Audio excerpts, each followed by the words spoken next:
Welcome to Influential Entrepreneurs, bringing you interviews with elite business leaders and experts, sharing tips and strategies for elevating your business to the next level. Here's your host, Mike Saunders. Hello and welcome to this episode of Influential Entrepreneurs. This is Mike Saunders, the Authority Positioning Coach, and today we have with us Ben Baker, who is the founder of Your Brand Marketing. Ben, welcome to the program. Well, thanks for having me, Mike. I really appreciate you having me on your show.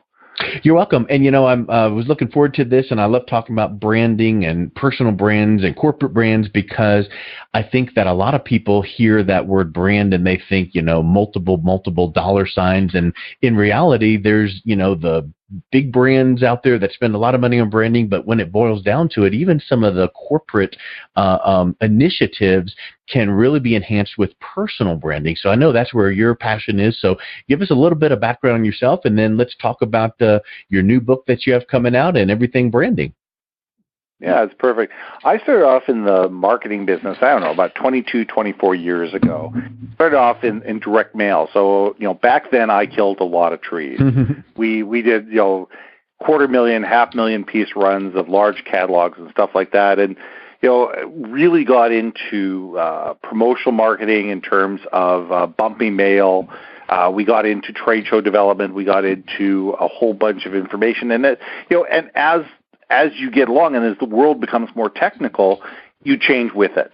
So, sure. Social media marketing, all sorts of things that go along with it.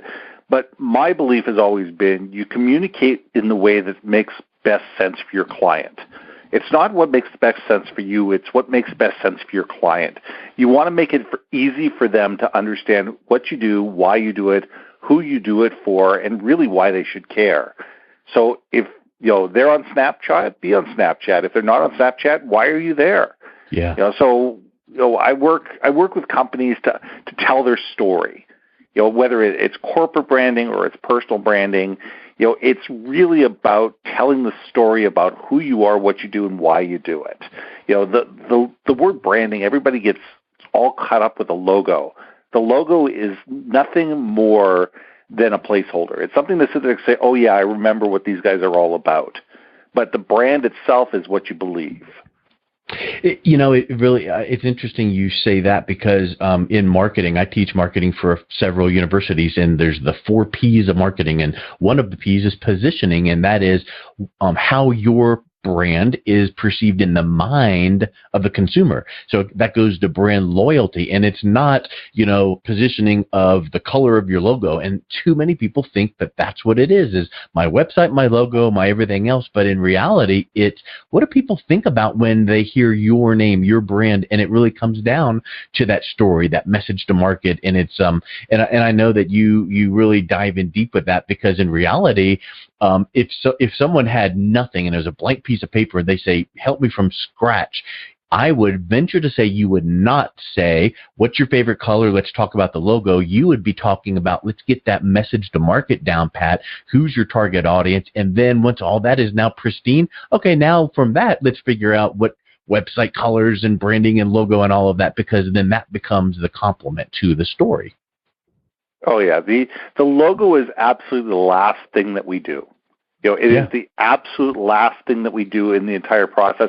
And, I have branding exercises I've worked with people on for 8 months, and I've had branding exercises that I've worked with people for on 8 weeks.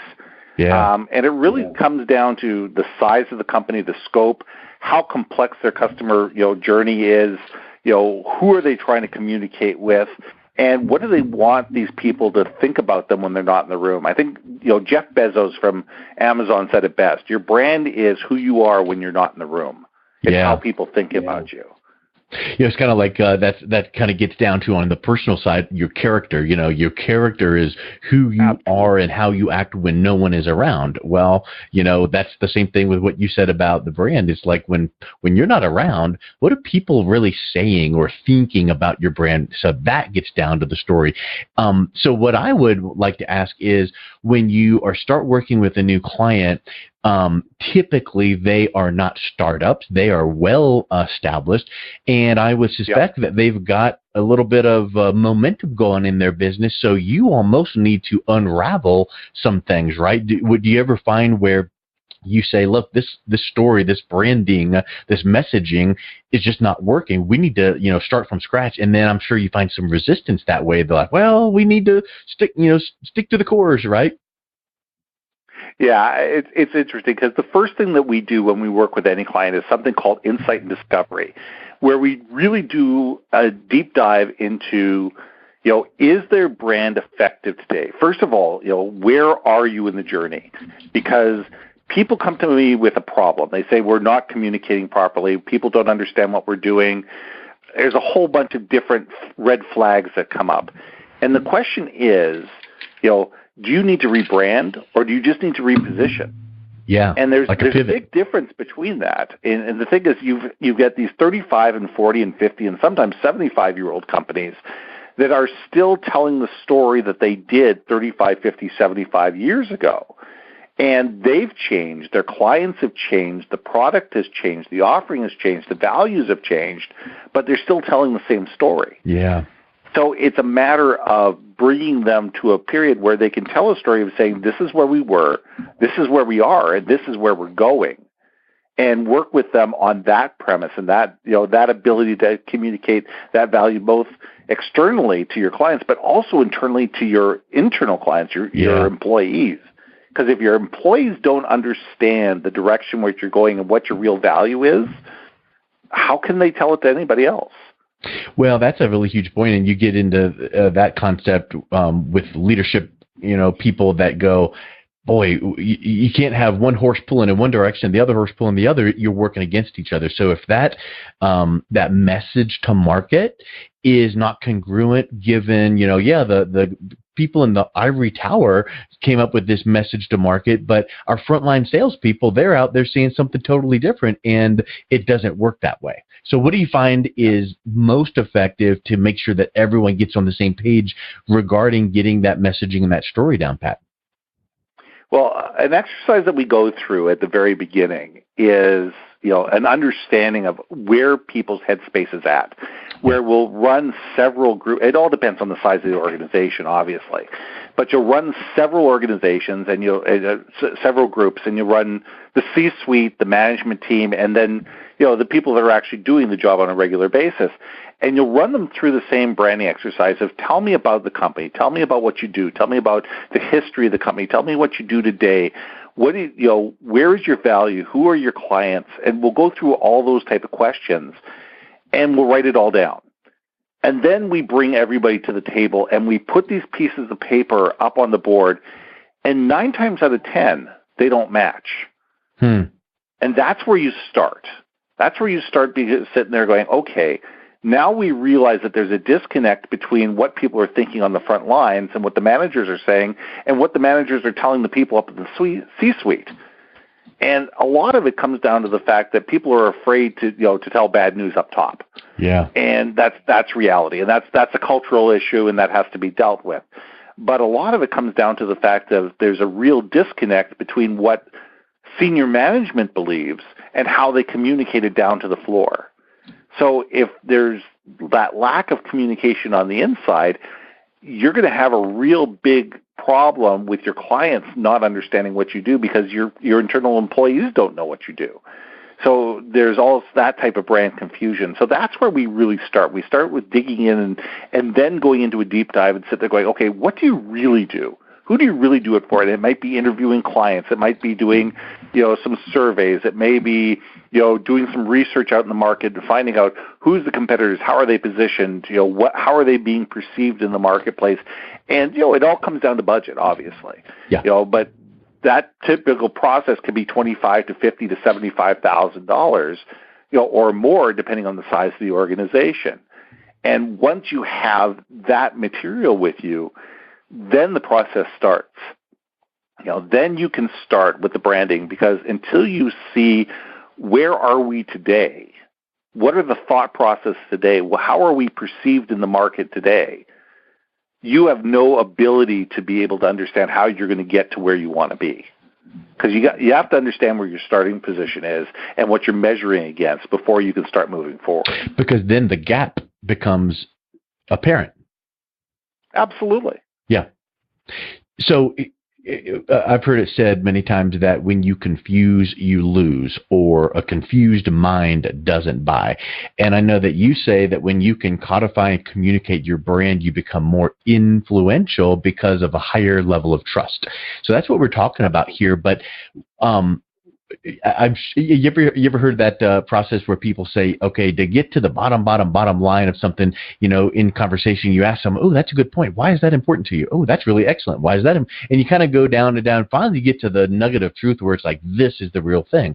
Well, do you ever have clients where you work with their team and they think that, okay, this is clear, but it's really not. And you're like, we got to slice and dice a little more. We got to polish. We got to make it a little bit more clearer. At some point, you've got to make sure that people realize that, that target audience that you're gearing your message to, they're busy. They don't have time to digest and really understand what you're meaning with your messaging. You want it to smack it between their eyes and get it so that it's like super, super clear, right? So, talk a little bit about when that is accomplished, that influential higher level of trust then kicks in. Yeah, it's interesting because the conversation I had earlier today was, we'll bring this back to this, about mission and vision statements versus a brand story. Yeah. Where everybody wants to have these 6 words. That's their mission and vision statement. And they agonize over these words, and they it says, oh, we got to have the perfect word in the perfect order, and this and that, the other thing. But you know what? They put these words out there, and they have absolutely no meaning to anybody else except for the people that were in the room when that statement was created. Yeah. They're not memorized. They're not lived. There's no culture beyond it. There's no anything. And because that, all it does is it leads to confusion.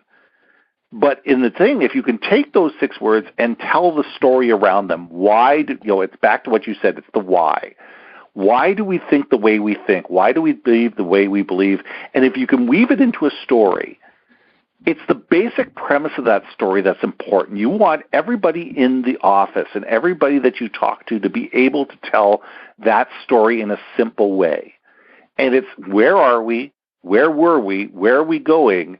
And this is what our value is to our customers. This is why our customers love us. And once you get beyond that level of sophistication, you're right, you're going to lose people. So it's a matter of being able to say, it doesn't matter if somebody in the accounting department, somebody in the finance department, somebody in the operations, customer service, marketing, sales, whatever, they need to have a story that they can hang their hat on and be able to tell and retell.